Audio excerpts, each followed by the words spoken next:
কাঁদতে কাঁদতে দু চোখের অশ্রু যেন শেষ হয়ে গেছে।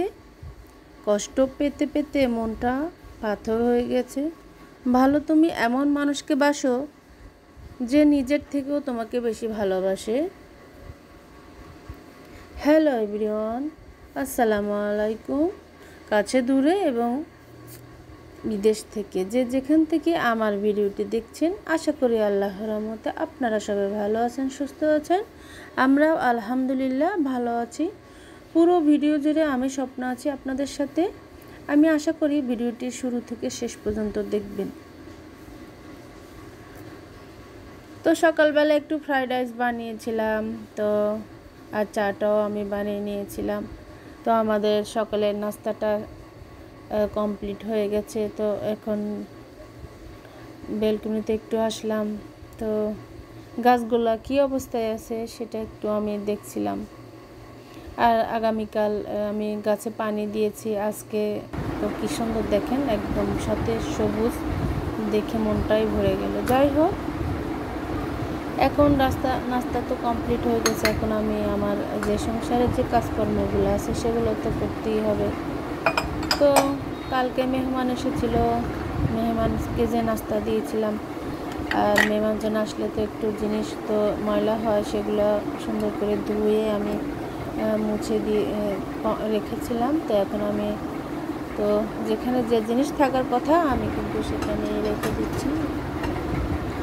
আর আসলে কাজ রেখে দিলে কিন্তু নিজেরই কষ্ট।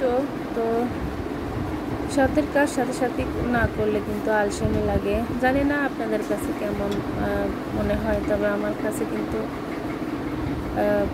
কাজটা মানে যদি থেকে যায় আমার কাছে একেবারেই ভালো লাগে না। তো এই যে আমি রাখার পরে আমি কিন্তু প্রত্যেক দিনই কিন্তু গ্লাসগুলো মুছে থাকি। তো কেমন জানি না মুছলে জানি কেমন একটা আলগা একটা ধুলার মতো পড়ে থাকে, তো সেই জন্য একটু মোছা। যাই হোক, এখন আমি মূল ভিডিওতে চলে এসেছি। আজকে আমি দেখাবো যে আমি কিভাবে আমার ফার্নিচারগুলা ঝকঝকে তকতকে রাখি, সেটাই আমি আপনাদের সাথে শেয়ার করব। তো প্রথমে আমি আমার খাটটা, তো এই যে প্রথমে যখন বানানো হয়েছে তো আর বার্নিশ করা হয়নি, তো এখন আমি এই যে ভেজা একটা তলা দিয়ে আমি এটাকে আগে ভালোভাবে আমি মুছে নিব। তারপরে কিন্তু আমি যেটা আসল জিনিস সেটা এখানে আমি লাগাবো। ফার্নিচারের জন্য যে একটা আমি গতকাল না এর আগে আমি কিনেছিলাম, তো ওটা দিয়ে ক্লিন করলে কিন্তু অনেক সুন্দর হয়। যে এটা যে এই জিনিসটা এটা কিন্তু অনেক একটা কাজের জিনিস। এটা যে কোনো আরএফএলের দোকানে বা বড় কোনো শোরুমে কিন্তু এটা পাওয়া যায়।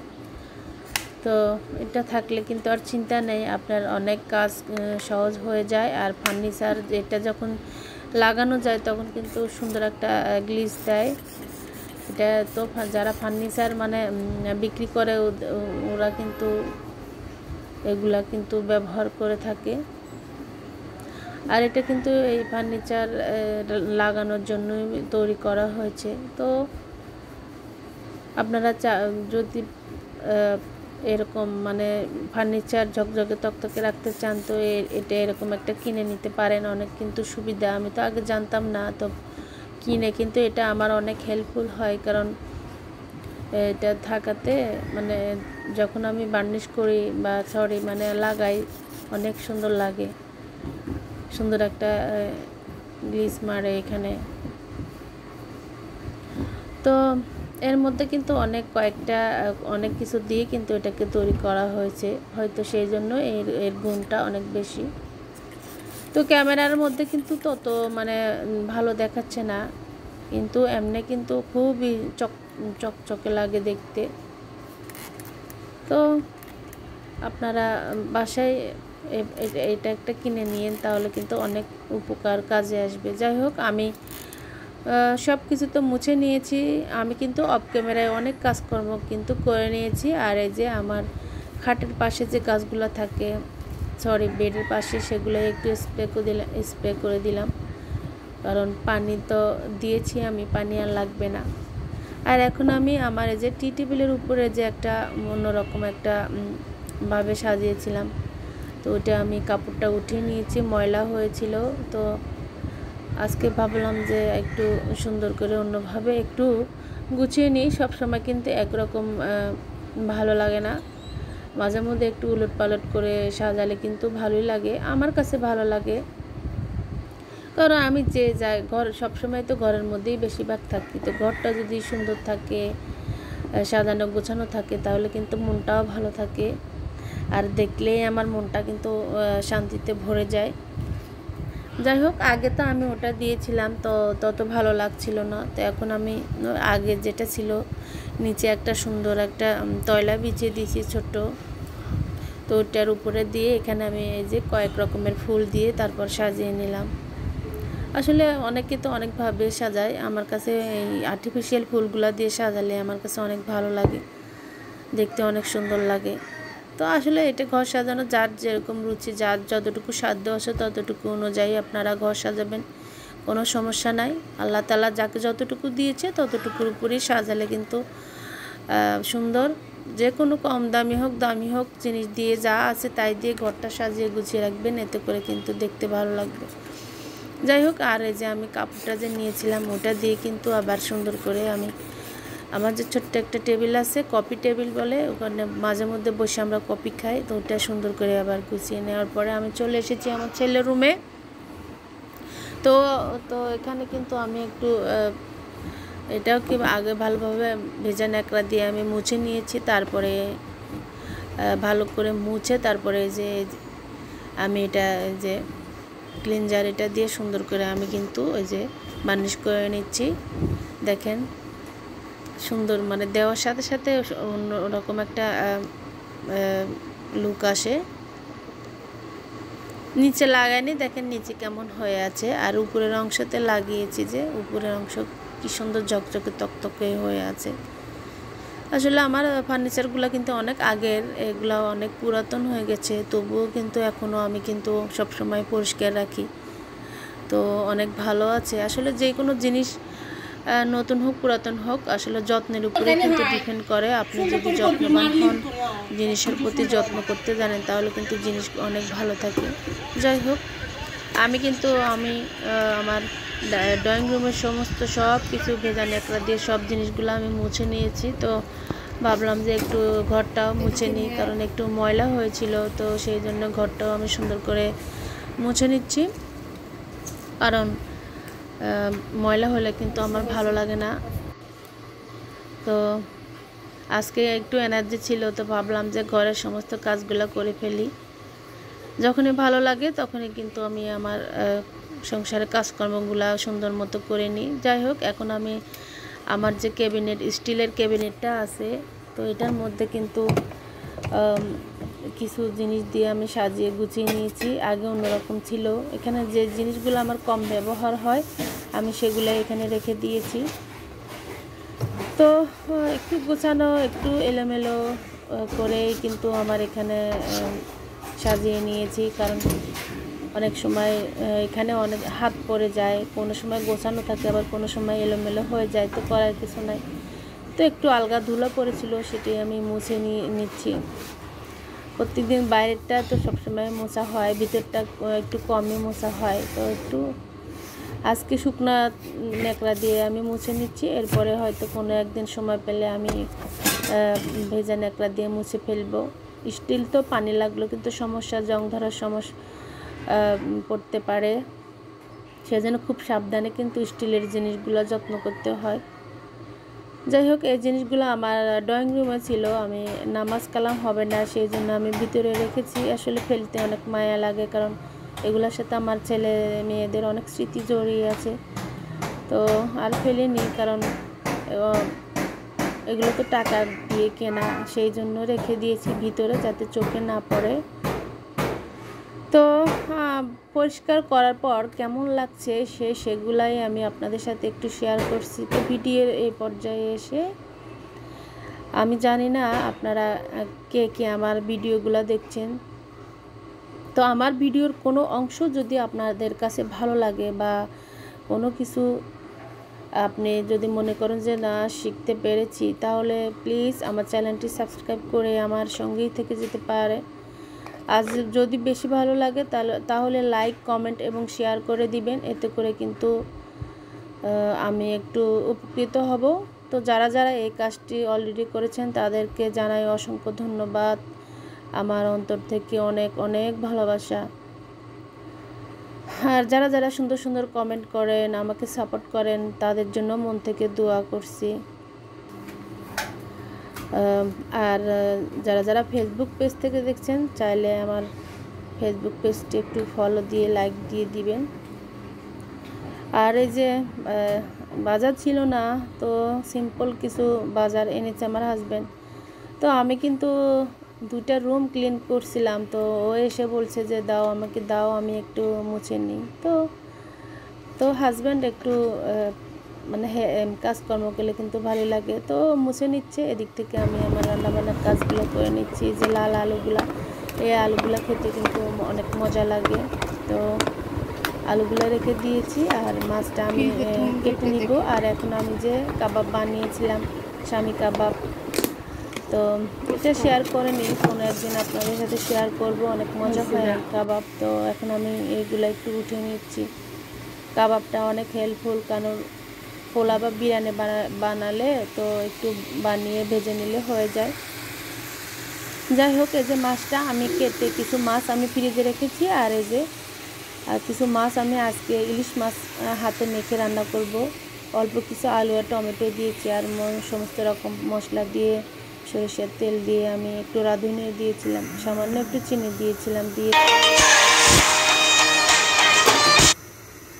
তো এটাকে সুন্দর করে আমি তারপর ভালোভাবে একটু হালকাভাবে আমি কষিয়ে নিয়েছিলাম। তো তারপরে আমি ঝোলটা দিয়ে দিব। আর সেই আমি পাশের চুলায় একটু তিত কলাটা আমি দিয়েছি, ভাজি করবো, যেহেতু দেরি হয়ে গেছে। আর এর ভর্তাটা কে কে খেয়েছেন আমাকে কমেন্ট করে জানাবেন। আলুটাকে পেঁয়াজ দিয়ে সুন্দর করে আমি ভেজে নিয়েছিলাম। এরপরে আমি একটু শুকনো মরিচ আর কাঁচা মরিচ তেল দিয়ে সুন্দর করে আমি যে হাতে মেখে এটাকে মাখিয়ে নিব। এই ভর্তাটা খেতে দারুণ লাগে। এর মধ্যে ছোট সাগরে যে কাঁচকি শুটকি আছে সেগুলোও দেওয়া যায়, সেগুলো দিলে আর অনেক মজা লাগে। এভাবে অনেক মজা হয়। তো গেটার দিয়ে সুন্দর করে উঠে তারপরে আমি ভাজি করে নিয়েছিলাম। এরপরে আমি যে ভর্তাটা বানিয়েছি, দেখেন কত লোভনীয় লাগছে, খেতে অনেক মজা লাগে গরম ভাত দিয়ে। যাই হোক, তো দুপুরবেলা আমার রান্নাবান্না কমপ্লিট হয়ে গেছে। যে আমার তরকারিটা আমি ঝোল একটু রেখেছি, আমার বাচ্চারা ঝোল খেতে পছন্দ করে। আর এই যে আমার তিতা কলাটাও রেডি হয়ে গেছে। ভাতটা তো আমি আগে থেকেই রান্না করেছিলাম। তো এখন ওদের অনেক ক্ষুধা লেগেছে, ওরা খেয়ে নেবে। আর আমি গোসল করব, নামাজ পড়ব, তারপরে কিন্তু আমি খেয়ে নেব। তো 3 জনের জন্যই আমি প্লেটের মধ্যে সার্ভ করে দিয়েছি। সকালবেলা যে আমি যে ফ্রাইড রাইসটা করেছিলাম, ওটাও কিন্তু খেতে অনেক মজা হয়েছিল। মাঝে মধ্যে একটু ভিন্নভাবে নাস্তা করলে কিন্তু ভালোই লাগে। তো খাওয়া দাওয়া অলরেডি শেষ, আমরা একটু বিকেলবেলা বের হয়েছি। তো এই যে মাটির জিনিস দেখতেও তো লোভ লাগে, নেই বা না নেই, কিন্তু একটু দেখলে তো ক্ষতি। ভাবলাম যে আমি একটু আমার ভিডিওর মধ্যে ক্যাপচার করে রাখি, তো একটু ভিডিও করলাম। এখানে সব জিনিসই যে ওয়াল হ্যাঙ্গিংয়ে যে এইগুলা কিন্তু আনকমন ছিল, দেখতে কিন্তু সুন্দরই লাগছিল। কিন্তু এখন আমি নিইনি, কারণ ওয়ালে তত জায়গা নাই। সময় সুযোগ করে আনকমন কোনো কিছু হলে, তো দরকার হলে তো আমি নিব।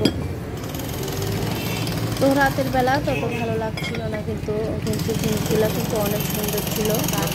এটা কিন্তু পাতা আসা, এরকম আমি অনেক আপুদের বাসায় আমি দেখেছি যে এর মধ্যে গাছ রেখে দিলে কিন্তু দেখতে অনেক সুন্দর লাগে। আর যে আল্লাহটা, এখানে দামটা একটু বেশি চাইলো, তো সেই জন্য আরও নেওয়া হয়নি। যাই হোক, এখন বিকেলবেলা মেহমান এসেছিলো। মেহমানের জন্য আমি একটা সুন্দর একটা নাস্তা বানাবো। আমি আগে থেকে ময়দার মধ্যে সামান্য একটু আটা দিয়েছিলাম, একটু চিনি, তারপর একটু রাঁধুনি আর লবণ দিয়ে, তেল দিয়ে, খাবার সোডা দিয়ে আমি সুন্দর করে হালকা কুসুম গরম পানি দিয়ে আমি গাভিটা সুন্দর করে ভালোভাবে একটা ঢাকনা দিয়ে ঢেকে রেখে দিয়েছিলাম। আর এখন আমি সুন্দর করে 2টা রুটি বানিয়ে নিব। তো রুটির উপরে একটু তেল দিব আর একটু ময়দা দিব, দিয়ে তারপরে বেলে নিব। নিয়ে তারপরে আমি আগে থেকে আমার কিছু ভাজি আমি রেখে দিয়েছিলাম, সেগুলো আর নষ্ট করে নিতে, নষ্ট কেন করবো, এগুলো দিয়ে একটা নাস্তা বানিয়ে ফেলি। তো এই নাস্তাটা খেতে কিন্তু দারুণ লাগে। বিকেলবেলা মাঝে মধ্যে কিন্তু একটু ভারী খাবার খেলে ভালো লাগে। তো এই যে দেখেন সুন্দর মতো আমি তেল দিয়ে উপরে একটু ময়দা দিয়ে তো আর একটা রুটি দিয়ে, তো কিভাবে আমি বানাই আপনারা দেখতে থাকুন। তো আমার ব্লগগুলো তো আপনারা সবাই দেখেন, কিন্তু কম একদম লাইক নেই, তারপর সাবস্ক্রাইব করেন না। তো আবারও রিকোয়েস্ট করছি, তো প্লিজ ভিডিও বানাতে কিন্তু আমরা যারা ব্লগিং করি অনেক কষ্ট হয়। তো আপনারা যদি একে অপরে সাপোর্ট না করেন তো তাহলে কেমন হয় বলেন? মানুষ তো মানুষেরই জন্য। আমি নিজে অন্যের ভিডিও দেখি, অন্যকে সাপোর্ট করি। তো আমি আশা করি আপনারাও আমার পাশে থাকবেন, আমাকে সাপোর্ট করবেন, তাহলে কিন্তু আমার কাছে অনেক ভালো লাগবে। তো আপনাদের চাইলে আপনাদের মতামত কিন্তু আমাকে কমেন্ট করে জানাতে পারেন, কেমন ভিডিও দিলে আপনাদের কাছে ভালো লাগবে। যদি মনে করেন যে আমাকে আপন করে নেওয়া যায় বন্ধু হিসেবে, কিন্তু আমার সাথে শেয়ার করতে পারেন। এই যে কথা বলতে বলতে সুন্দর করে আমি ভাজ করে কীভাবে করলাম, এটা তো আসলে বলার কিছু নাই, দেখলে কিন্তু পারা যায়। তো সুন্দর করে এভাবে সবগুলা রেডি করে তারপর আমি তেলের মধ্যে ভেজে নিব। তেলটা কিন্তু আমি আগে থেকে বসিয়ে দিয়েছি। এই যে দেখেন কয়েকটা হয়েছে, খুবই মানে এটা কিন্তু বেশি মানে গরম তেলে দেওয়া যাবে না, মৃদু আছে, সুন্দর করে আস্তে আস্তে এটাকে ভেজে নিতে হবে। তো এইভাবে আপনারা বাসায় তৈরি করে খেয়ে জানাবেন কেমন হয়েছে। তো আজকে ভিডিও, আল্লাহ হাফেজ, আসসালামু আলাইকুম।